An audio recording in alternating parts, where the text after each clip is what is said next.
Less than 1 week ago, Sam Bankman-Fried was worth $16 billion. He owned FTX, the world's largest crypto exchange with over 1 million users. The past 5 years, Sam Bankman-Fried went from buying his first Bitcoin, now worth an estimated $11 billion. He could change is now worth $32 billion. With support from top investors all over the world, including Shark Tank's Kevin O'Leary, he seemed destined to succeed. If there's ever a place I could be that I'm not going to get in trouble, it's going to be at FTX. Today, Bankman-Fried has filed for bankruptcy and is responsible for crypto's worst ever scandal. Here's how he fooled investors and the United States government.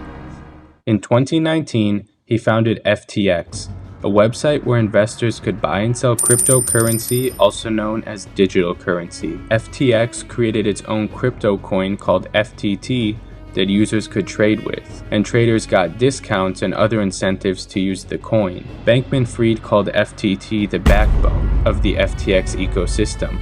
He also created a company called Alameda Research to actively trade crypto and other investments. Now that we've set the stage, here's where things get interesting.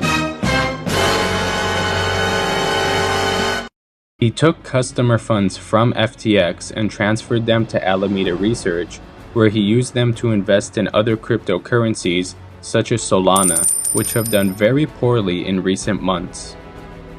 On top of that, Alameda Research used the FTT token to borrow $8 billion of loans. FTT was a token created out of thin air by FTX. It has no real intrinsic value. Bankman-Fried essentially created an infinite money glitch, where he printed the money in FTT tokens and then used that to get loans. And somehow, banks and regulators overlooked this major issue and gave Alameda Research billions of dollars in loans. In early November, a crypto news agency called CoinDesk published an article exposing Alameda Research for having most of its value tied up in the FTT token. This caused Changpeng Zhao, the CEO of FTX's rival crypto exchange Binance, to sell $500 million of FTT coin, and that sent FTT prices plummeting. The sale led people to question whether FTX had enough money to pay them back.